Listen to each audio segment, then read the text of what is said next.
Good morning, Assalamualaikum warahmatullahi wabarakatuh. Recording in progress. Hari ini saya mau bahas soal energi.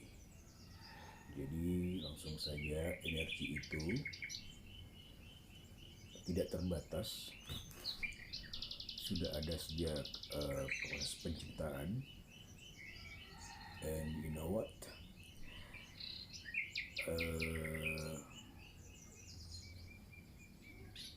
All you can really do at any moment is to transform it, gitu loh. Jadi kita bisa mengambilnya, menerimanya, dan menghempaskannya atau memberikan ulang kembali, gitu loh, kepada semua makhluk yang ada di seluruh bumi ini, ke orang lain, atau menghempaskannya ke bumi, gitu ya.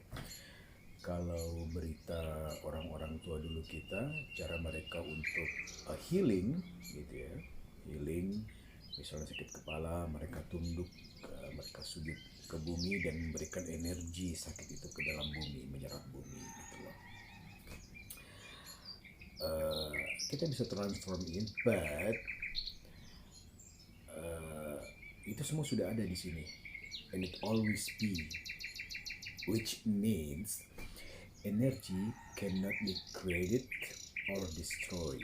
Jadi energi itu karena dia sudah eksis sejak proses penciptaan, dia nggak bisa didaur ulang, nggak bisa dibuat, dan tidak bisa dihancurkan. Jadi energi itu betul-betul ada dan dia tetap transform, gitu. Nah,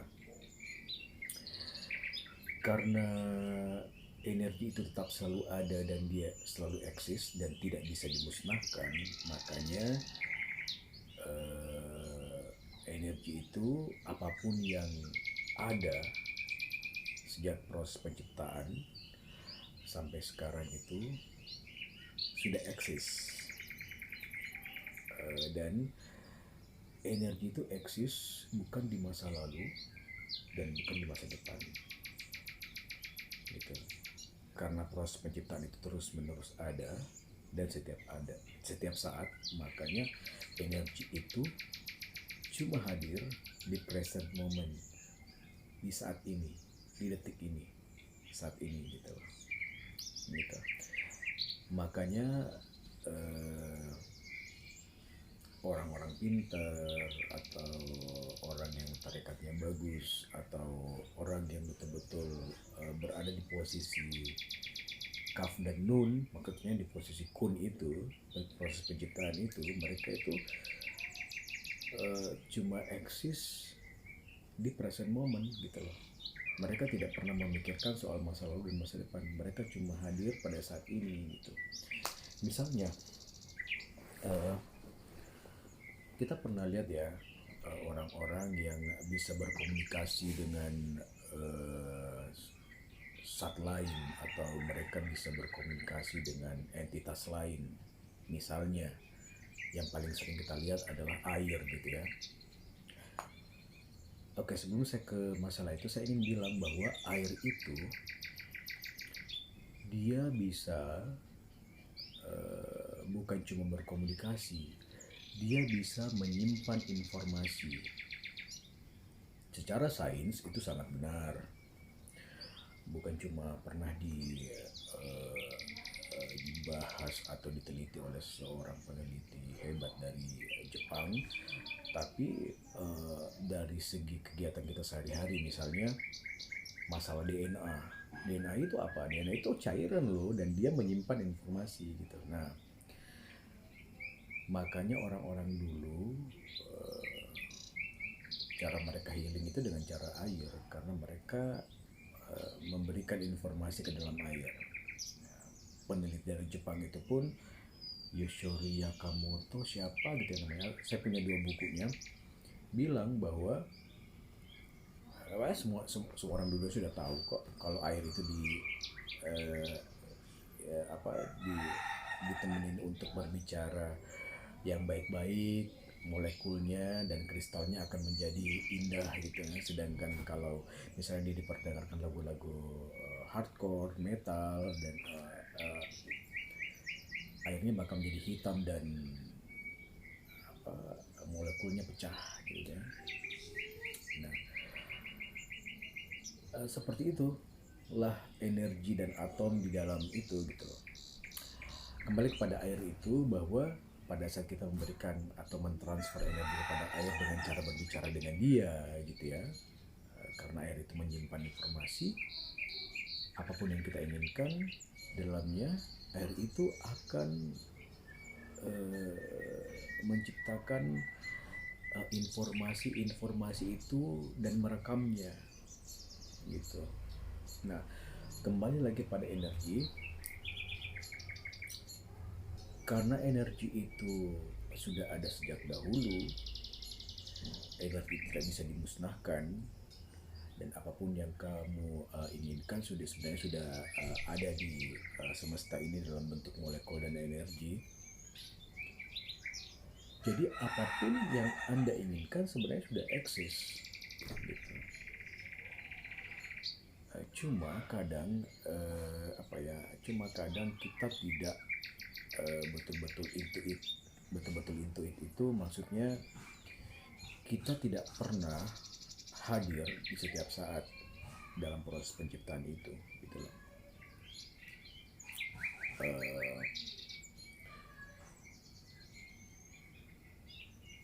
Kalau berbicara soal energi dan present moment itu, energi itu kita bisa dapatkan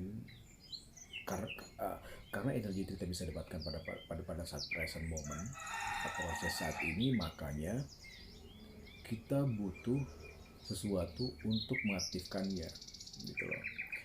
Nah, hebatnya manusia, saya tidak membandingkan manusia dengan makhluk lain, misalnya binatangnya, tidak, karena sebenarnya keduanya itu koeksis gitu loh, hidup berdampingan, dan mereka punya caranya sendiri-sendiri. Karena manusia terlahir dengan caranya dia berpikir dan diberikan kemampuan untuk berpikir, untuk memilih gitu ya. Makanya manusia disebut mulia karena dia mampu memilih really it's a good or bad gitu loh. Sedangkan kalau binatang kan tidak ya. Binatang itu tidak memiliki paradigma atau kamus tentang baik dan buruk gitu. Makanya mereka tawakal saja gitu ya, karena mereka tidak mikir gitu. Nah, cara terbaik untuk bisa eksis dalam energi berkesadaran adalah hidup di saat ini. Caranya gimana? Caranya bersyukur gitu loh.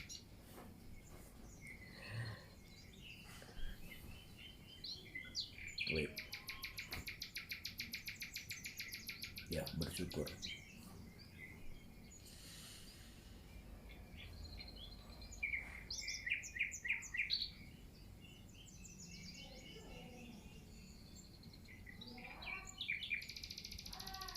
Saya teringat sesuatu. Hebatnya kita ya yang diberikan pengetahuan spiritual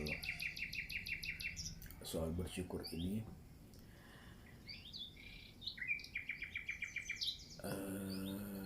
Saya punya rekanan di Bali yang cerita tentang seorang healer di Bali yang memakai surah Al-Fatihah untuk menyembuhkan orang dengan transfer energi, padahal dia agamanya bukan Muslim gitu ya, dia adalah seorang Hindu.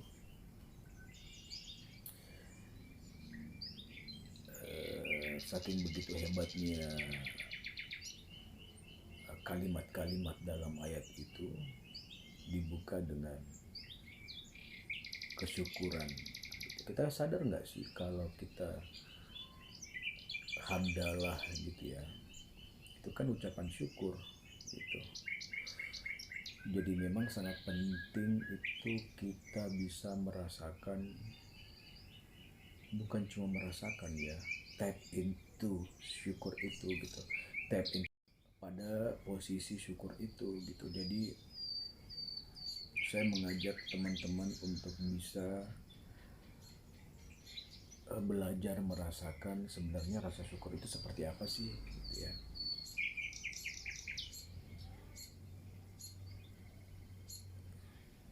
Karena penting sekali kita untuk mengenali secara sadar rasa syukur itu bagaimana. Karena menurut saya pribadi, kalau kita tidak mampu mengenali rasa syukur itu,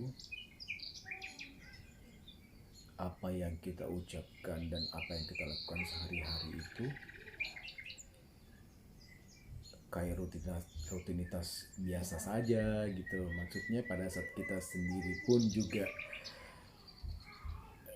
bilang saya bersyukur, itu cuma rutinitas biasa saja, cuma diucapkan saja tapi tidak dirasakan. Jadi bagaimana kita bisa untuk berada di momen saat ini, itu juga nggak bisa, karena yang kita rasakan cuma berlari-lari saja, berlari ke masa lalu, terus perasaan ini berlari ke masa depan gitu, dan kita tidak pernah betul-betul hadir di masa sekarang gitu. Karena masa sekarang itu cuma bisa kita rasakan kalau kita punya kemampuan untuk mengenali rasa syukur itu.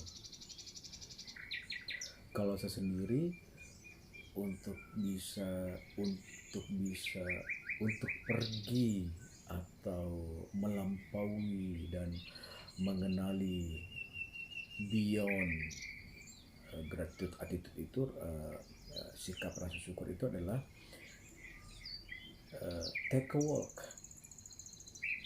walk in nature,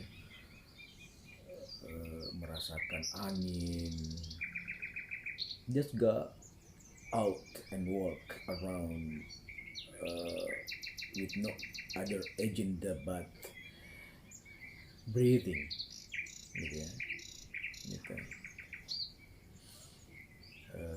Lebih calm, lebih tenang, calm your breath, bernafas. Karena guru saya ngajarin saya begini,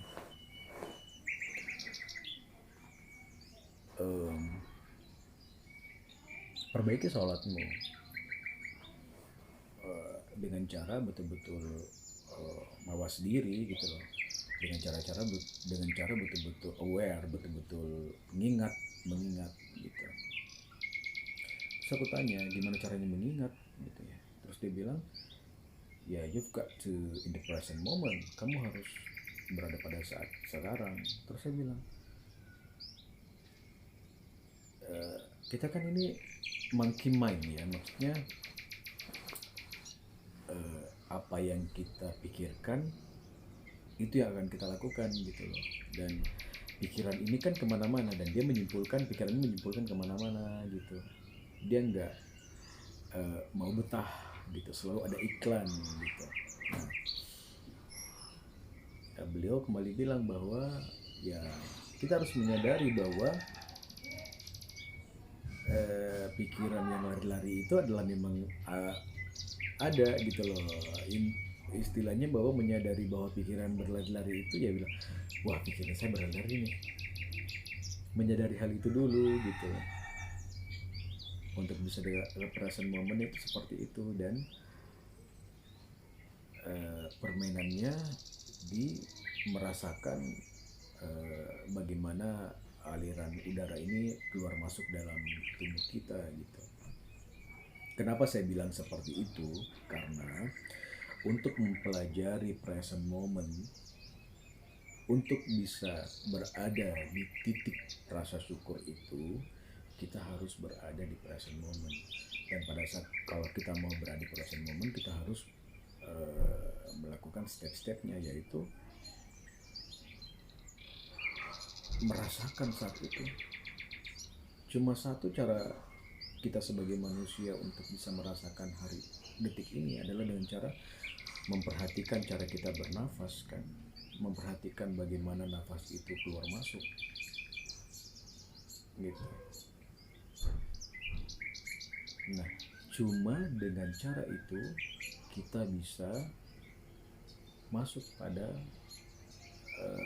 portal saat ini, portal merasakan detik ini gitu lah. Dan pada saat kita masuk perasaan detik ini, baru kita bisa merasakan rasa syukur gitu. Sama halnya, ini kan kita kan harusnya bisa merasakan rasa syukur itu setiap saat, setiap detik gitu loh. Tapi kan orang cuma bisa merasakan rasa syukur pada saat dia menemukan momen-momen syukur gitu. Misalnya kenapa orang-orang dulu dan sebagian orang zaman sekarang masih tetap selalu merayakan acara syukuran, karena mereka mau mengambil momen present momen itu gitu loh. Mengapa orang sulit untuk mendapatkan present moment untuk bisa mendapatkan rasa syukur itu? Karena momen-momen itu jarang hadir gitu loh. Momen-momen present moment, momen-momen syukur itu cuma bisa hadir pada saat kamu ketemu orang dan kamu merasa bahwa orang ini baik buat saya, atau kamu dapat hadiah, punya new baby gitu, dapat kerjaan, dapat proyek, dapat kenaikan pangkat gitu ya. Dan momen-momen itu menciptakan energi, rasa yang tidak bisa didapatkan di saat-saat lain gitu.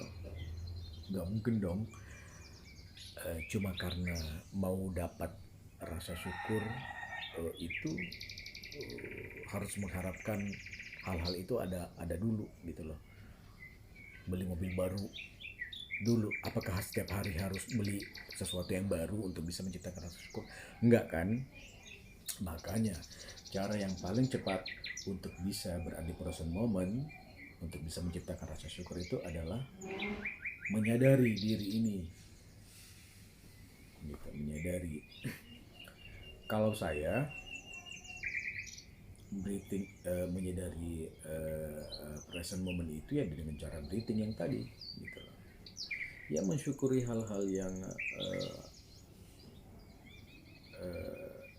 mensyukuri hal-hal yang sederhana buat saya adalah cara cepat untuk bisa berada pada present moment itu. Misalnya, alhamdulillah ya Allah, tidak terkira sekali ini saya masih bisa bernafas pagi ini. Alhamdulillah saya masih bisa duduk di tempat ini, di kantor saya ini. Pagi-pagi saya masih bisa bangun.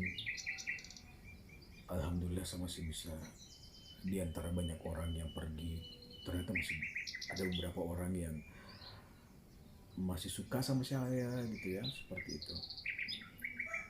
Alhamdulillah saya masih bisa makan dan dibuatkan makanan sama ibu saya misalnya. Alhamdulillah saya masih eksis. Dan itu betul-betul overwhelmed gitu. Terakhir saya pengen bilang, jangan pernah kita berharap untuk bisa terbang tinggi pada saat akhirnya nanti kalau kita nggak punya energi. Energi itu sangat penting, karena tidak ada yang tidak jadi kejadian, bahkan hidup kalau nggak ada energi. Sama halnya saya sangat kadang sedih ya lihat orang yang sakit. Saya punya temennya yang sekarang lagi struggling with her disease gitu ya, dimana dia harus menjalani pengobatan, kalau enggak ya dia check out from this planet Earth. Sedihnya kenapa? Karena dia nggak makan gitu loh. Dia selalu mengikuti egonya untuk harus makan yang dia suka gitu loh. Tapi kalau kita sadar, sebenarnya saya selalu ingin membuat dia sadar bahwa This is a move on gitu. Gimana kamu bisa mendapatkan energi? Nggak usah Al-Fatihah dulu deh gitu. Nggak usah syukur dulu deh. Kamu dapat energi dari makanan dulu deh gitu loh untuk bisa hidup gitu. Kalau kita tidak menyadari sebegitu pentingnya energi itu gitu ya, yang paling standar, yang paling dasar aja dulu bahwa kita butuh makan untuk bisa mendapatkan energi untuk bergerak. Itu aja dulu. Kalau kita nggak sadar dan mengikuti apa maunya this monkey mind ini yang selalu kemana-mana gitu itu dan selalu menyimpulkan macam-macam itu, kita nggak bisa eksis gitu. Sedangkan dia selalu bertumbuh pada pesan-pesan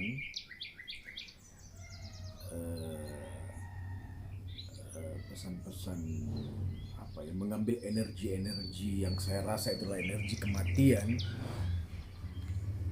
Ya kamu sendiri yang minta gitu.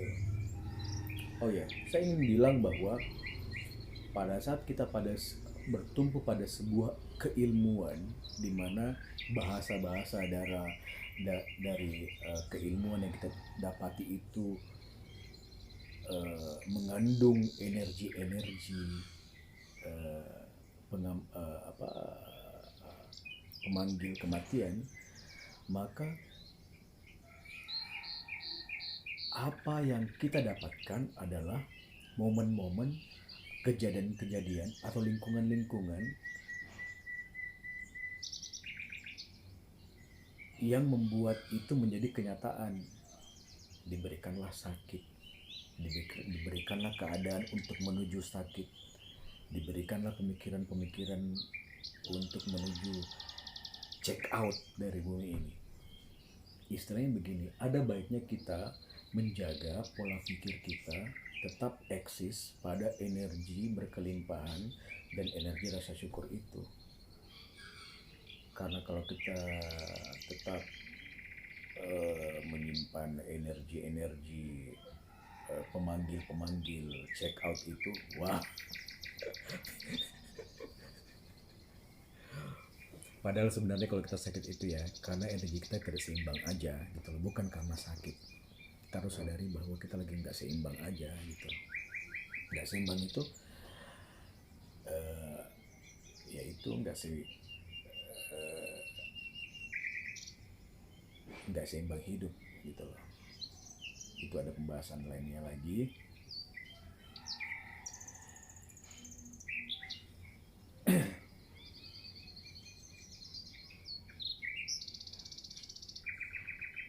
Tapi sebenarnya yang paling penting itu mengenali energi itu, mengenali diri kita. Pada saat kita mengenali diri kita akan mengenali energi itu. Cara untuk ke situ adalah yaitu dengan cara rasa syukur. Cara untuk masuk ke rasa syukur adalah mengenali detik ini, hidup dan detik ini. Kita nggak bisa bahagia loh. Orang bisa bahagia cuma dengan cara mengenali detik ini, mengenali detik ini dan hidup pada detik ini. Orang nggak bisa bahagia kalau dia mengingat masa lalu, karena masa lalu itu adalah sesuatu yang membuat orang kecewa. Sedangkan kalau orang memikirkan masa depan itu nggak mungkin bisa bahagia lah, karena masa depan hal-hal yang belum kita jalani gitu loh. Masa depan itu bikin takut gitu. Jadi penyakit orang zaman sekarang adalah orang kan hustling gitu ya, orang betul-betul sangat, kita sekarang lagi betul-betul struggle untuk bukan cuma dalam kesehatan kita tapi dalam segi finansial kita gitu loh. Dan orang sekarang termotivasi untuk memiliki banyak penghasilan yang memang itu sangat penting gitu ya, sangat penting. Aku pun demikian halnya. Tapi kalau kita nggak sadar bahwa kita hidup di detik ini, hustling itu mengejar masa depan itu akan membuat kita hidup dalam kekhawatiran dan ketakutan. Makanya hasil riset terbaru adalah penyakit yang diderita oleh manusia zaman sekarang adalah penyakit yang keluar dari fungsi lambungnya tidak bagus gitu ya. Ada asam lambung lah, ada GERD dan macam-macam gitu ya. Itu dikarenakan karena ekspektasi yang berlebihan gitu. Letaknya di lambung, makanya ada penyakit kayak anxiety, kecemasan berlebihan dan ketakutan berlebihan karena mereka terlalu berpikir soal future, masa depan. Itu penyakit orang zaman sekarang, dan kalau kita tidak sadari bahwa itu adalah penyakit zaman sekarang, kita akan masuk, orang mungkin akan masuk dalamnya gitu. Sangat penting sekali kita sadari supaya kita betul-betul aware bahwa wah, naik nih asam lambungnya nih, wah ekspektasinya tinggi sekali ini sekarang.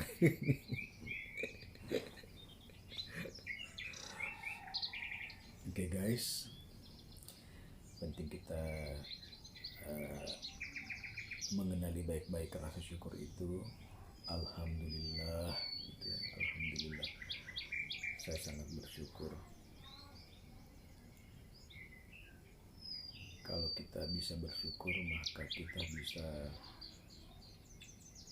mencintai kehidupan ini, sangat mencintai kehidupan ini, really. Ketemulah orang-orang yang senang sama kamu juga gitu ya, yang masih selalu hadir sama kamu, karena momen-momen bersama mereka adalah momen-momen di mana Anda bisa berjuang untuk bisa berdoa dan menerima rasa syukur, atom-atom kesyukuran, energi-energi kehidupan yang bisa Anda hempaskan ke mereka dan Anda bisa terima lagi dari alam semesta ini. Good luck. Recording stopped.